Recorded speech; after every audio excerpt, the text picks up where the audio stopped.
Billionaire hires homeless woman to pretend as his date, shocks everyone when he proposes to her to marry him. The city of New York pulsed with an electric hum, its skyline a jagged tapestry of steel and glass piercing the twilight sky. Within one of those towering structures, Julian Jameson, a man whose name resonated with both power and privilege, felt a profound disconnect. He surveyed the sprawling penthouse, a monument to his success, yet the panoramic view offered no solace. The city lights twinkled like scattered diamonds, mirroring the emptiness that gnawed at his soul. He was a billionaire, a titan of industry, a name whispered with a mixture of awe and envy, but beneath the veneer of power, he felt adrift. Julian had grown accustomed to a life meticulously curated, a life where every detail, from the crisp fold of his Italian suits to the meticulously chosen vintage wines in his cellar, was orchestrated to perfection. Control was his mantra, his shield against the unpredictable nature of life. Yet, it was this very control that had built an invisible wall between him and genuine human connection. His recent, highly publicized breakup with a socialite had only amplified this sense of isolation. The tabloids had dissected their relationship with ruthless efficiency, reducing it to a calculated transaction, a union of two empires. The truth, however, was far simpler, far more painful. There had been no grand passion, no shared dreams, only a mutual understanding of the benefits of their alliance. He longed for something real, something unscripted, a spark of unpredictability in his carefully constructed world. He craved a connection that transcended the superficial, a love that saw beyond the billions in his bank account. He wanted to be seen as Julian, the man, not Julian Jameson, the billionaire. The annual Diamond Gala, a glittering affair held in the grand ballroom of the Waldorf Astoria, was a night Julian typically dreaded. The forced smiles, the endless small talk, the veiled barbs traded beneath the guise of polite conversation, it all felt suffocating. This year, however, something felt different. A restless energy thrummed within him, a sense of anticipation he couldn't quite explain. As he stood at the entrance, the flash of cameras momentarily blinding him, he scanned the arriving guests. A sea of designer gowns and perfectly tailored tuxedos shimmered before him, a kaleidoscope of wealth and privilege. Then, he saw her. She stood slightly apart from the throng, almost hidden in the shadows cast by the imposing marble columns. She wore a simple, worn coat, its collar pulled high, partially obscuring her face. Yet, even from a distance, Julian felt drawn to her. There was a quiet dignity about her, a resilience that radiated through the crowd. It was a stark contrast to the calculated elegance of the other attendees. Impulsively, he moved towards her, a decision that surprised even himself. The security detail, ever present yet discreet, shifted subtly, ready to intervene. Julian raised a hand, dismissing them with a slight shake of his head. As he approached, he could see her more clearly. Her face, framed by dark, unruly curls, held a hint of weariness, but her eyes, large and expressive, sparkled with an inner strength. She seemed out of place in this opulent setting, like a wildflower blooming amidst a manicured garden. "Excuse me," Julian began, his voice softer than he intended. "I couldn't help but notice you. You seem different." She looked at him, her expression guarded. "Different, how?" "Different from everyone else," he clarified, gesturing towards the glittering ballroom. "I'm Julian Jameson."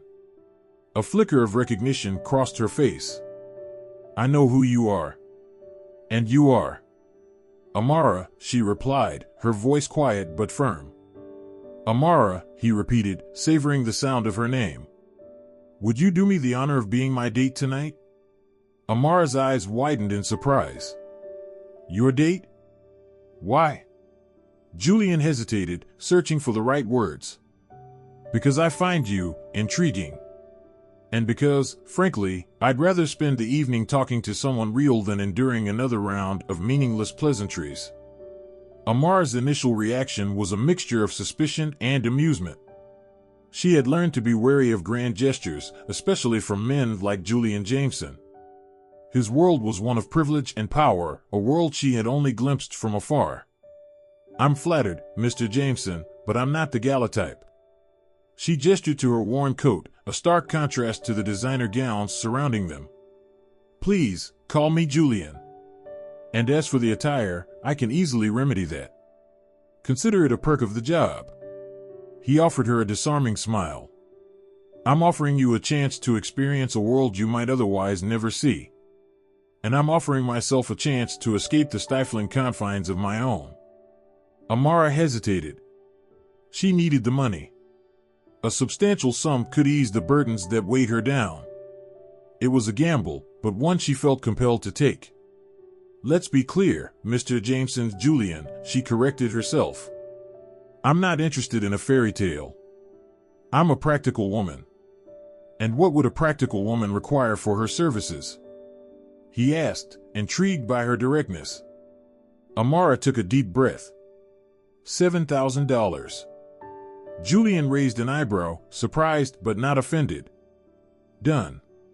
He signaled to his driver, a sleek black limousine pulling up to the curb. "Allow me to show you a different side of New York." Within minutes, they were whisked away from the bustling streets and into the hushed elegance of the limousine. Amara felt a strange mix of anxiety and excitement. This night was rapidly turning into something surreal. Julian directed the driver to an exclusive boutique on Fifth Avenue. Inside, Amara was ushered into a private suite, surrounded by racks of shimmering gowns and attentive stylists. The transformation began. The worn coat was replaced with a silk gown that flowed like liquid moonlight. Her hair, freed from its confines, cascaded down her back in soft waves. Makeup artists worked their magic, accentuating her natural beauty. As she looked at herself in the mirror, Amara barely recognized the reflection. The woman staring back was elegant and sophisticated, a world away from the weary woman who had arrived at the gala just hours before. Back in the limousine, Julian watched her, captivated. He had anticipated a change, but the transformation was breathtaking. Amara's inherent grace and strength, previously hidden beneath layers of practicality, now shone through. "You look stunning," he breathed, his voice laced with genuine admiration. Amara met his gaze, a hint of vulnerability in her eyes. "It's just a dress," she murmured, but the tremor in her voice betrayed her unease.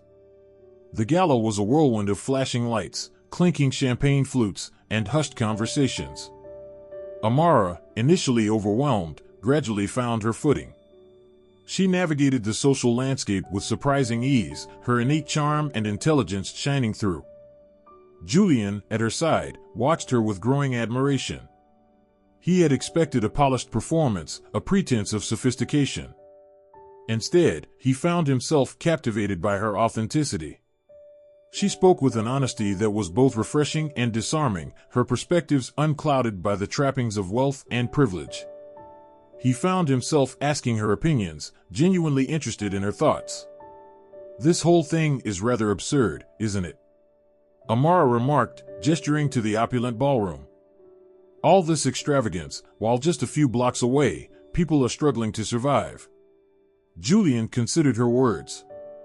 He was accustomed to the world of philanthropy, donating large sums to various causes, but Amara's observation struck a chord. He realized that his charitable giving, while well-intentioned, lacked a genuine connection to the people it was intended to help. "You have a point," he admitted, a flicker of self-awareness in his eyes. "It's easy to lose sight of reality in this bubble." As the evening progressed, Julian found himself increasingly protective of Amara.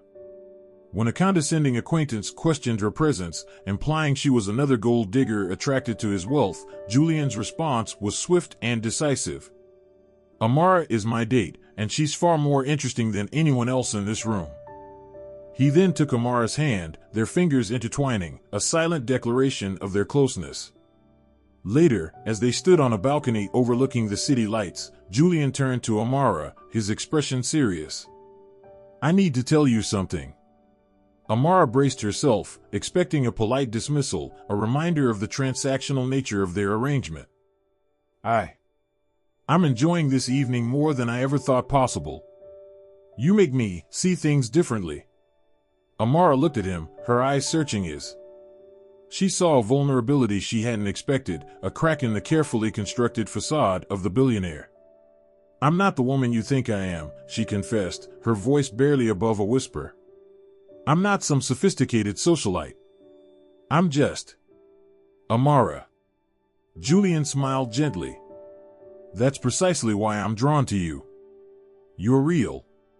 And you make me feel real. He reached into his pocket and pulled out a small velvet box. Opening it, he revealed a dazzling diamond ring. Amara, will you marry me? Amara stared at the ring, then back at Julian, her mind reeling. She had never imagined a proposal, certainly not from a man like Julian Jameson. I don't know what to say. Say yes, he whispered, his eyes filled with hope.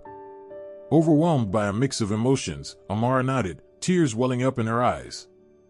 Yes, she whispered, her voice thick with emotion. Yes, I will. The months leading up to the wedding were a whirlwind of activity. Amara found herself navigating a world she had never imagined, a world of private jets, exclusive designers, and endless social engagements. She learned to speak the language of the elite, to move with grace and confidence in a world that had once seemed so alien. Yet, amidst all the opulence, she remained grounded, never forgetting who she was. Julian, in turn, was changing. The carefully constructed walls he had built around himself began to crumble. He found himself drawn to Amara's world, the world of simple pleasures and genuine connections. He started volunteering at a local soup kitchen, a stark contrast to the lavish charity galas he was accustomed to. He found a sense of fulfillment in these simple acts of service, a connection to humanity he had long craved. One evening, as they sat on the floor of their penthouse, surrounded by takeout containers and scattered sketches for their wedding invitations, Amara turned to Julian, a serious expression on her face. There's something I need to tell you. Julian sensed the gravity in her voice. What is it? Amara took a deep breath. I lied to you that night at the gala. I didn't need the $7,000. I wanted to see if you were genuine, if you saw beyond the surface. Julian was taken aback. He had been so captivated by her honesty, her apparent vulnerability. He felt a pang of disappointment, a sense of betrayal. Why? He asked, his voice laced with hurt. Amara met his gaze, her eyes filled with a mix of sadness and defiance. Because I've been hurt before. I've learned that people often see what they want to see, not who you truly are. A long silence hung in the air. Julian struggled to reconcile the woman he had fallen in love with, the woman he thought he knew, with the woman who had deceived him. Finally, he spoke, his voice quiet but firm. I understand why you did it. But it doesn't change how I feel about you. He reached for her hand, his fingers intertwining with hers. I love you, Amara. The real you, not the facade you presented that night. And I know you love me, too. Amara's eyes welled up with tears. I do, she whispered, her voice choked with emotion. I love you, Julian. More than I ever thought possible. At that moment, the last vestiges of pretense dissolved. There were two people, stripped bare of their social masks, facing each other with raw honesty. The deception, instead of driving them apart, had forged a deeper connection, a bond built on trust and vulnerability. The crisp autumn air vibrated with anticipation as the wedding day dawned. Sunlight streamed through the stained glass windows of the historic chapel, painting the stone walls in vibrant hues. The air was filled with the scent of lilies and the hushed murmur of arriving guests. Julian, impeccably dressed in a tailored suit, stood at the altar, a sense of calm confidence radiating from him. He had never felt more at peace, more genuinely happy. Amara had brought a sense of purpose to his life, a connection to something beyond the material world. As the music swelled, signaling Amara's arrival, a hush fell over the chapel. The doors opened, and she appeared, radiant in a gown of ivory lace. The train flowed behind her, a visual representation of the journey she had traveled. Her face was a mixture of joy and a gentle awe.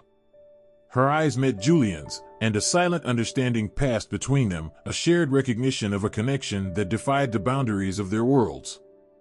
As she walked down the aisle, her hand resting on her father's arm, Julian's heart swelled with emotion. This woman, who had entered his life so unexpectedly, had become his everything. Just as Amara reached the altar, a voice rang out, shattering the serene atmosphere. "Stop the wedding." A collective gasp rippled through the chapel. All eyes turned towards the source of the interruption, a man in a rumpled suit, his face contorted with anger. It was David, Amara's ex-fiancé, a man she had left behind when she chose to embrace a life of independence.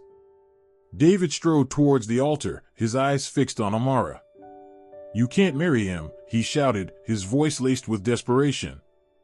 "You promised me. You said we'd be together." Amara's face paled, but she stood her ground. "That was a lifetime ago, David. We've both moved on." "Moved on to a billionaire?" David sneered, his gaze shifting to Julian. "You think he loves you? He's just buying you like he buys everything else." The tension in the chapel was palpable. Julian stepped forward, his protective instincts kicking in. "This is between Amara and me," he stated firmly. "You have no right to interfere." David's anger escalated. He lunged towards Julian, his fist raised. But before he could connect, security intervened, restraining him. The outburst had shattered the idyllic atmosphere. Amara, visibly shaken, turned to Julian, her eyes filled with tears. "I'm so sorry," she whispered, her voice trembling. "I should have told you about him." Julian took her hands in his gaze unwavering. "It doesn't matter," he reassured her, his voice filled with love. "The past is the past. All that matters is now and our future together." He turned to the officiant, his voice regaining its strength. "Let's continue." The ceremony resumed, albeit with a palpable shift in the atmosphere. The initial joy had been replaced by a quiet solemnity. The vows were exchanged, their words carrying a new weight, a deeper resonance. Julian's voice was filled with emotion as he pledged to cherish Amara, to stand by her side through thick and thin. Amara's voice trembled, but her words were strong and clear, full of the depth of the journey that had led her to this moment. The ring was placed on her finger, a symbol of their unwavering commitment. When the officiant declared them husband and wife, the chapel erupted in applause, a collective sigh of relief washing over the guests. Tears of joy streamed down Amara's face as Julian gently lifted her veil. He leaned in, and their first kiss as a married couple was tender and full of promises. The reception that followed was a subdued affair. The ballroom was still elegant, the music still played, but the initial exuberance had faded. The guests, initially shocked by David's outburst, now offered Amara and Julian their heartfelt congratulations. They saw the strength of their bond, the resilience of their love in the face of adversity. During their first dance, as the band played a melancholic melody, Amara rested her head on Julian's shoulder, her body trembling slightly. "I was so scared," she whispered, her voice choked with emotion. "I thought he would ruin everything." Julian held her close, his hand gently stroking her hair. "He couldn't ruin this, Amara. Our love is stronger than any obstacle." Later, as they mingled with their guests, Amara noticed a subtle shift in the way people looked at her. There was no longer the veiled curiosity, the unspoken judgment that had accompanied her earlier appearances in Julian's world. Now, she saw respect, admiration, even a hint of envy. She had proven herself not through wealth or social status, but through the sheer force of her character. The following months brought a period of adjustment. Amara gradually transitioned into her new role as Mrs. Julian Jameson, a role she embraced with both grace and determination. She continued her work with local charities, now with the resources and platform to make a real difference. She established a foundation dedicated to supporting women entrepreneurs, a cause close to her heart. She became a force to be reckoned with, a woman who used her influence for good. Julian, in turn, continued his transformation. He stepped back from the relentless pursuit of wealth, focusing instead on building a life filled with meaning and purpose. He spent more time with Amara, exploring her world and discovering the simple joys he had long overlooked. He became a more present father to his children from a previous marriage, prioritizing their well-being over business deals. Their love story, which had begun with a chance encounter, a surprising proposition, had become a testament to the power of authentic connection. They had defied expectations, challenged societal norms, and built a love that transcended the boundaries of their worlds. One evening, as they sat on their penthouse balcony, watching the city lights twinkle below, Amara turned to Julian, a soft smile on her face. "Remember that night at the gala?" she asked, her voice filled with a mix of amusement and tenderness. "When I asked for $7,000? Julian chuckled, taking her hand in his. "How could I forget? I thought you were the most audacious woman I'd ever met." "And you were the most intriguing man," Amara replied, her eyes sparkling with mischief. Little did we know where that night would lead us. They sat in comfortable silence for a moment, their hands intertwined, their hearts connected. The city lights, once a symbol of Julian's isolation, now represented the vibrant life they had built together. "You know," Julian said softly, turning to Amara, "I never actually paid you that $7,000. Amara laughed, a light, carefree sound that filled the night air. "I know," she replied, her eyes twinkling. "I figured you'd offer me something much more valuable in the end." As they gazed into each other's eyes, a silent promise of forever hung in the air. They knew this was more than just the beginning of a journey. It was the beautiful culmination of two separate paths converging into one, a testament to the unpredictable magic of love. They had found their happily ever after, not in a fairy tale, but in the messy, complicated reality of life, a reality made infinitely more beautiful by their shared love.